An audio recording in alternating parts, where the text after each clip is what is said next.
Hello and welcome back to Fatal 12. On the last episode we had our fourth Divine Selection, which our friend Sonia, lost, I guess. We also learned some depressing information about Miharu,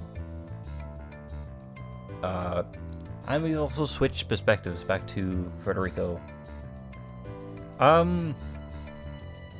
There's not really much to recount besides that, really, so may as well dive into it.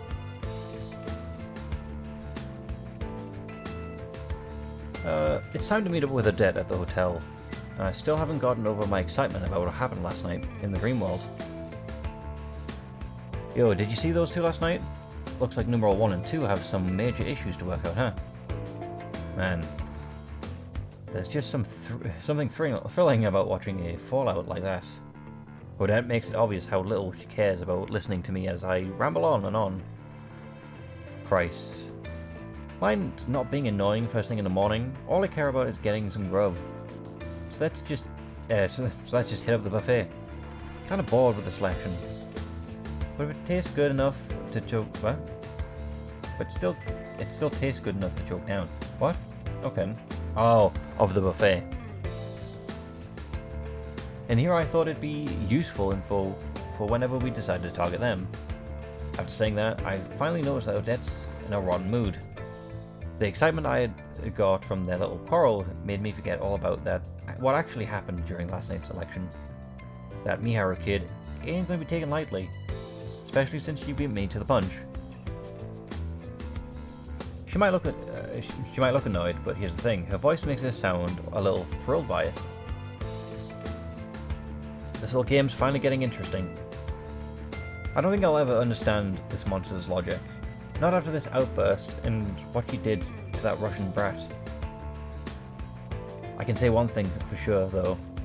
She ain't the only one who thinks things have finally gotten interesting. Is this all we get from these two? Yeah, by the looks of it, it is. Cool. For the first time in a few days, I'm all alone when I wake up. My eyes feel dry.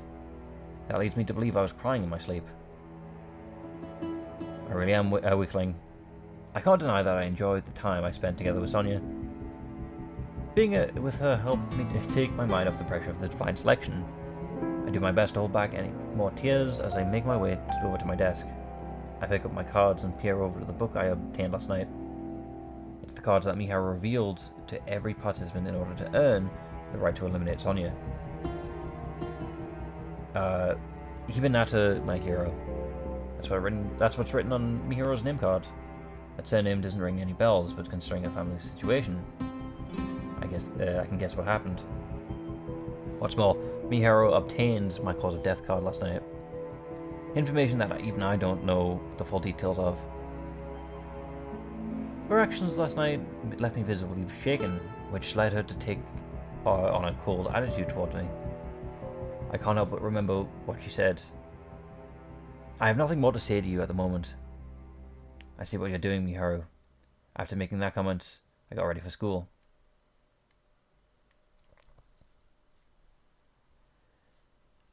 I leave the TV on as I do so, which is how I come to learn some interesting news. Apparently, the suspicious-looking bag was left on one of the Yamanote line trains near Shibuya Station.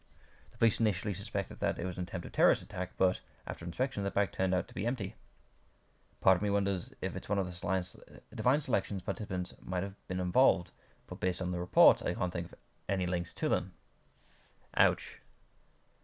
As I listened to the report, I suddenly got a pounding headache. I started to feel stressed out and exhausted, but physically and mentally, or both physically and mentally.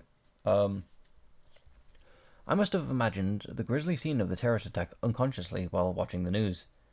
Thanks to all the excitement, it seems like the trains were running late. I make sure to head out earlier than usual.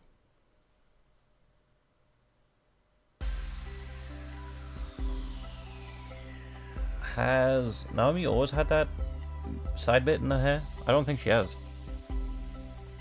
Oh, Rinka. I bumped into Naomi on my way into school. I never seen her in the morning because she's always comes earlier than me, but I guess the train's delayed her enough today. She notices me first and spins her body around to face me. Oh. Except the spin is is so sudden it causes her to lose balance. Careful. I quickly grab her hand to support her, but she doesn't fall. It's been a while since I last saw one of Naomi's tripping scenes. Then again, it's been a while since I last saw Naomi, period.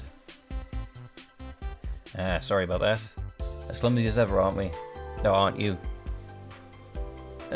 She struggles to hide her embarrassment as she props herself back upright. How are preparations for the cultural festival coming along? I guess. I guess. We still haven't decided what we're going to do for interior decorations and all that, but I did make sure to prioritize passing on what you taught me about brewing coffee. Everything's going well on that front. Glad to hear that you're doing well. Hard to believe the Cultural Festival's next week, all things considered. I'm not sure how things are going with my own class right now. I might end up helping them out with something the day of, but for now I've been no idea whether or not things are progressing well, I guess.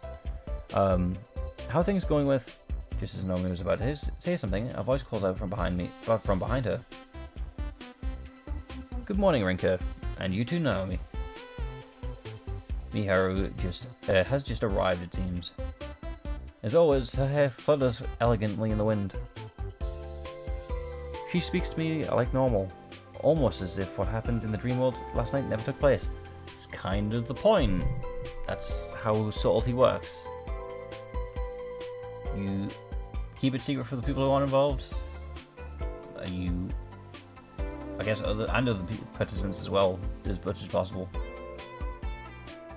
I do my best to follow along, considering Naomi's presence. Miharu, sorry, but I better make my way to class before the bell rings. So she's running away.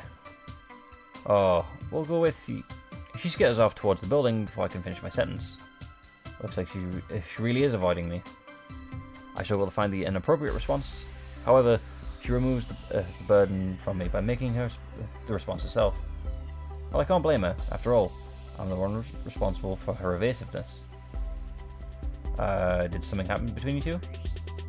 Nothing. Not to worry. It's nothing major. We should be on our way as well, though we'll be late for class. That means it was something major, then we should worry. Because I'm getting the same vibes as Bad End, and Bad End's whole plot was someone got upset over romance, which we all already know is Miharu's whole gimmick. Who's the fourth friend? Because obviously got Naomi, Rinka, Miharu, and then the fourth one. The fourth one who's completely not involved with the game at all. Honestly, I envy them at the moment, just not being involved, because romance drama is just, it's old hat and tiring, and it's even worse when it's in real life. But yeah, so as cliche as it is, hopefully we can skip past this with no trouble, but no doubt I'll be dragged out. Anyway, hold on, I still got to talk to you about last. And here I thought I was able to distract you from the topic. I plan on going to the Linehouse after. I still also can't get past the part is the Linehouse. I plan on going to the Linehouse after I finish my shift tonight, so I've been waiting until then. Oh, well, it's a question. But let's be fair, it's not a question. You never intended to talk about it here, did you? Her smile upon hearing my question is enough to of an answer for me. She's fully aware that I want to talk about last night's event. The flood of students pouring into the school eventually forces us to ride the wave with them.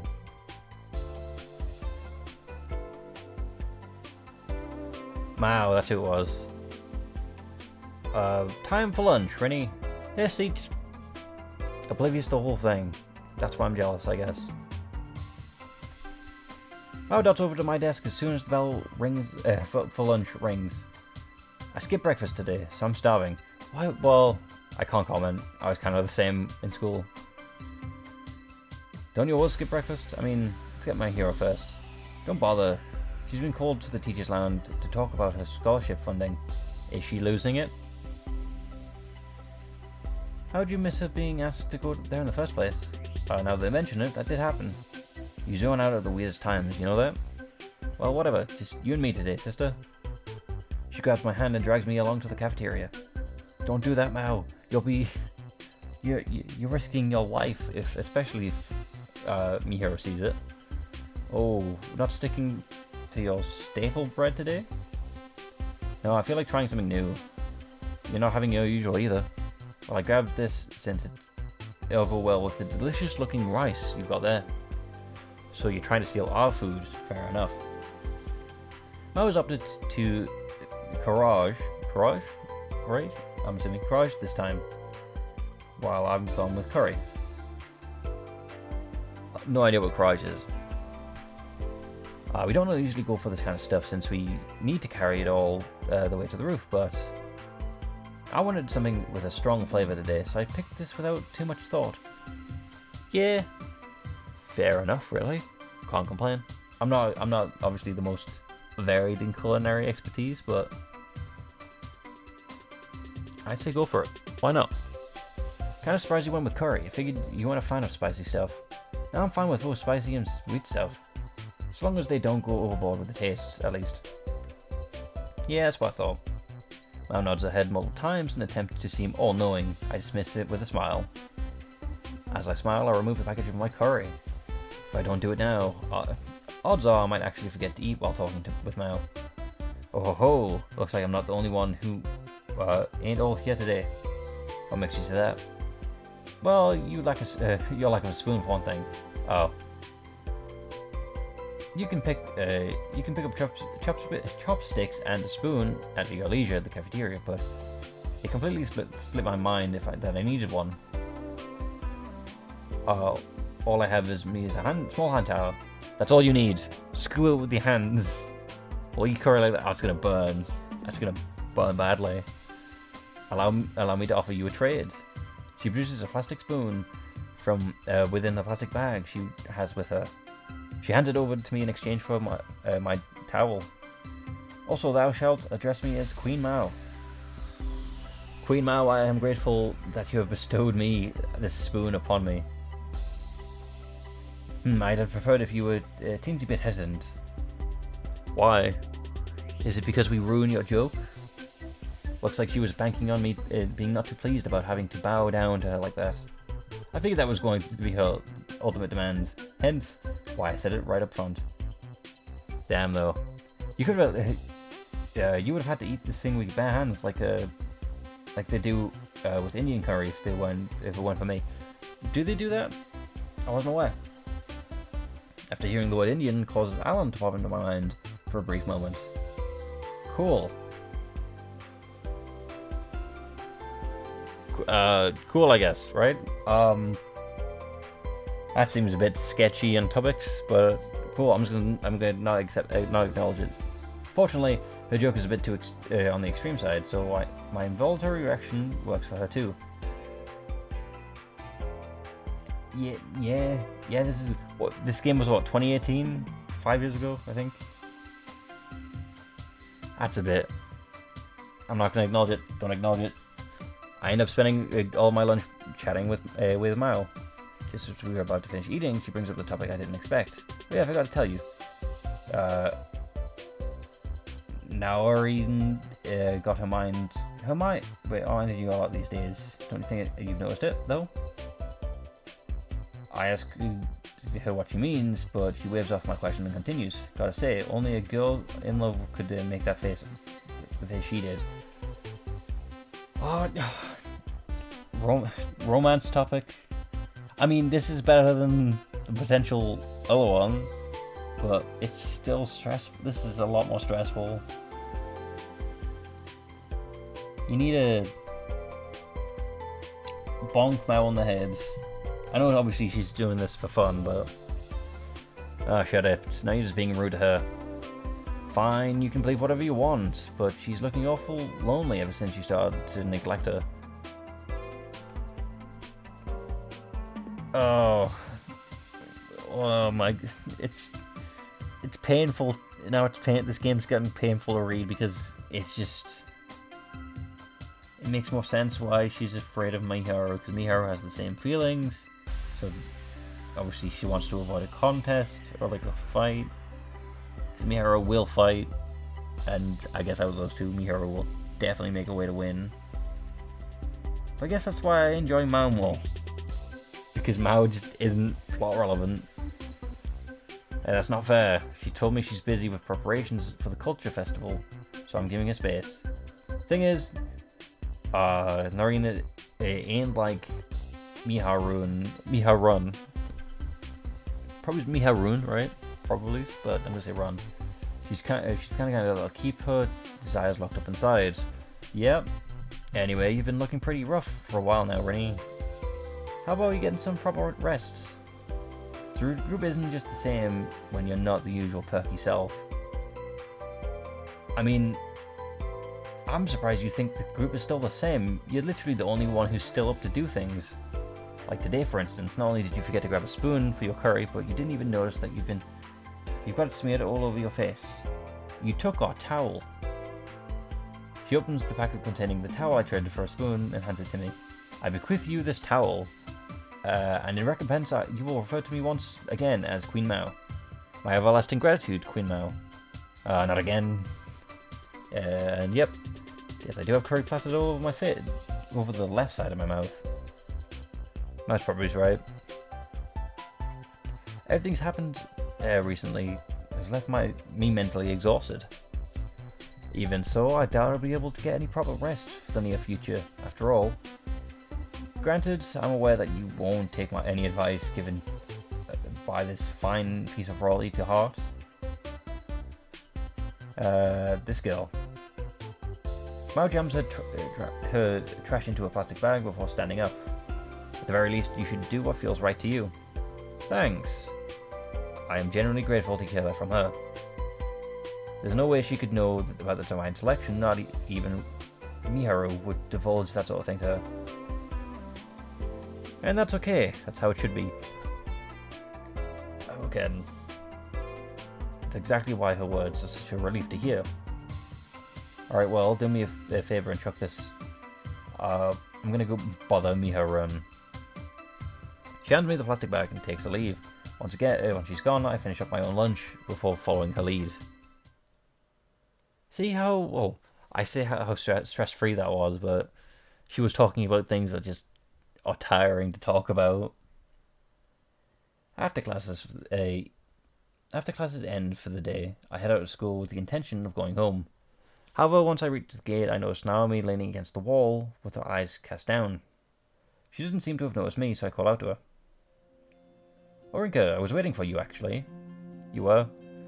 What happened with preparations for the culture festival? I told you about how we haven't decided for interior decorations this morning, right? Well, there's another issue. Our budget won't allow us to buy lots of coffee mugs and plating, so we decided to use plastic cups. That's why we thought it would be best to at least make sure the coasters are nice and cute. So would you mind going to the shop with me for them? Only if you have the time, of course. Okay. Budget probably isn't their only issue. I doubt they have enough people to wash mugs one by one. It's probably the best that they stick with disposable plastic ones anyway, with all the hygienic issues to consider at events and such. I happen to know a place with exactly what she needs, so I don't see any harm in taking her there. I won't see Miharu later until tonight anyway, so it'll be fine as long as I keep track of the time. Sure, I don't mind. You should have messaged me instead of waiting like this, though. I didn't want you to feel like you had to cancel any other plans, so if you're busy, then please prioritize that. She trails off, drawing her eyes away from me. It's my fault she's acting this way around me, so I don't exactly brush her off. Come on, you don't need to worry about that. I know a good place in Shibuya, so let's head there. Alright, thank you very much. With that, we make our way to the station. Cool. After we finish our shopping trip in Shibuya, we hop on the train and head home. At Shinjuku, we have a little downtime while we wait for our transfer to arrive. Again, thank you very much. Oh, thank you so much, Rika. I didn't expect to leave there with so much. I had to think about that for a second. I'm glad I could help.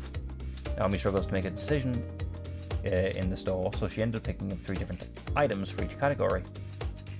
Her plan is to show them to the rest of the class and decide which to use. Why not just use all 3? Just like mix them up a bit.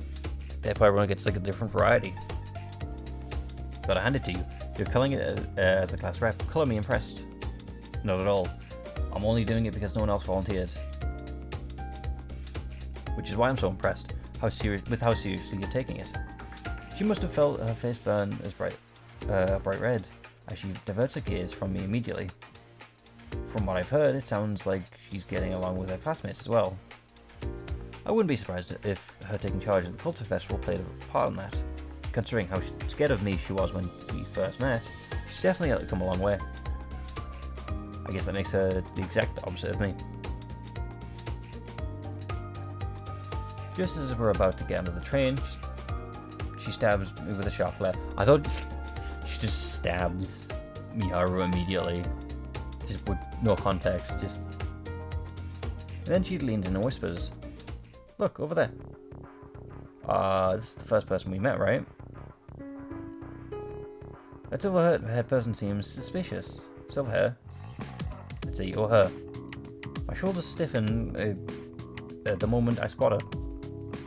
The train hasn't arrived yet, so...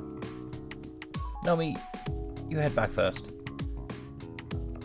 Just a moment. Judging by your action, I assume that's another participant. I do recall you mentioning there being 2 children. Yeah.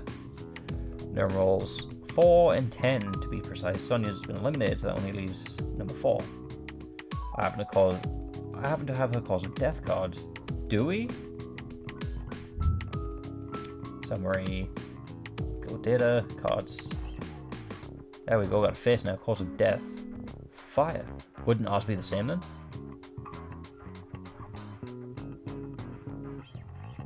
Hold on, there we go. We almost have almost everyone's image. We don't have 5 and 9. Then again, 9's already dead, right? 9 was the first eliminated, I'm pretty sure. No, this lady, number 6 was the first eliminated. Then it was number 7. Then 8. And then 10. So we still have 9 somewhere. 9's remaining hidden. I happen to have a cause of death, but other than that, I don't know a single thing about her. I chalk her up to her appearance as a coincidence. Or appearance here, sorry. But that'd probably be a mistake. Not only have Sonia and Alan turned up in Shinjuku, but now she has too. It's got to be a reason. Could it be for the fact that Parker said that we all meet up in like 12 weeks? We all end up in the same location at 12 weeks. Not necessarily that we all meet up. Which makes it interesting that Miharu died. Because obviously it hasn't outright stated it, but obviously it's told us why. It has very heavily hinted to it. So because by the looks of it, by the sounds of it, our cause of death, each of us, well, actually,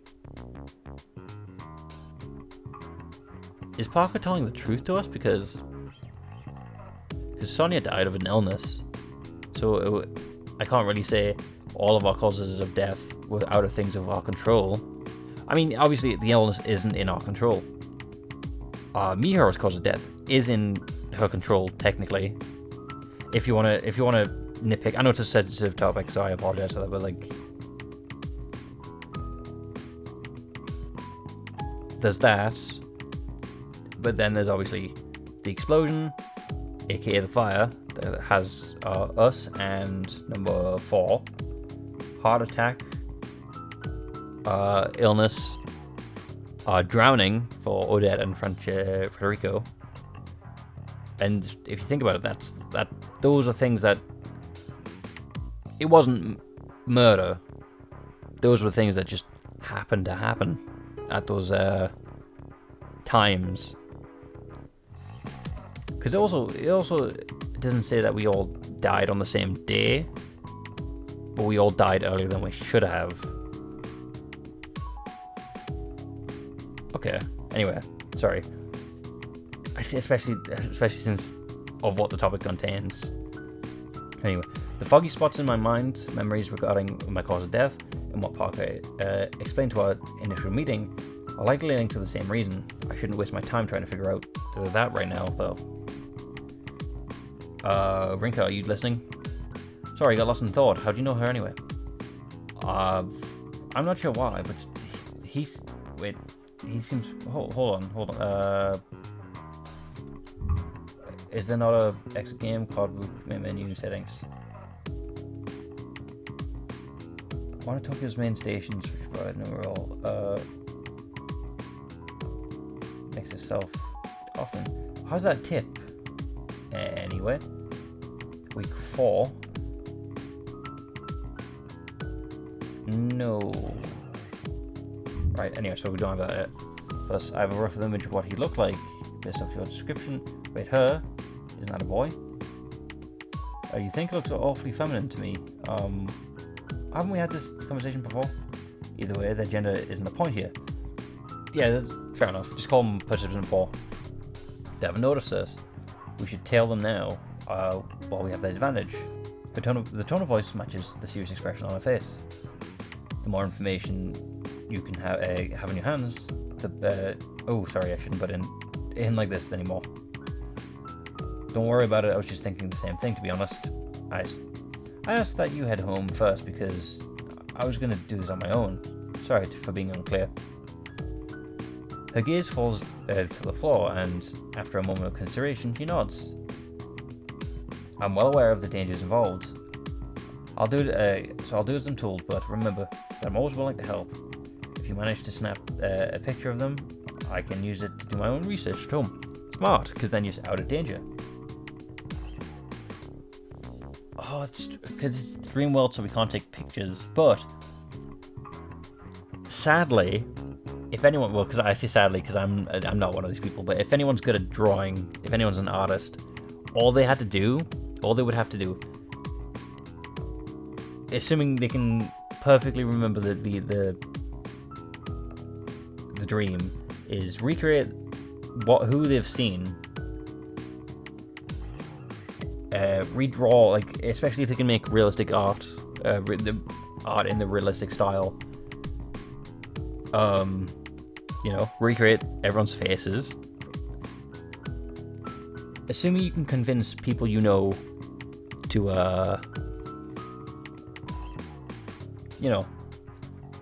to help you. That's a bunch of people who can investigate, at least by images. Oh, there's also the fact you could... Well, I say you could. Maybe you could ask the police by handing them, like, do you know anything about these people? Because, at least based on Federico, he's a criminal, so maybe he has a record. It obviously might not work since it's Japan's police, and I believe Federico is Italian. Unless they're allowed to check internationally, but I'm assuming they would take a lot of paperwork, and they wouldn't just do it just for some high schooler. But yeah, I mean, Alan's a celebrity apparently, so he would be easier to research him, I imagine. But yeah, sorry, I'm all aware. Yeah, cool. Just hearing that's a relief enough. Thanks. Be careful, okay? There's a lot of rambling. 3 different sets of rambling, I think. I respond from the firm nod before we part ways. Sorry, Naomi. I apologize under my breath after we split. Next, I pick my pace up in the girl in sight.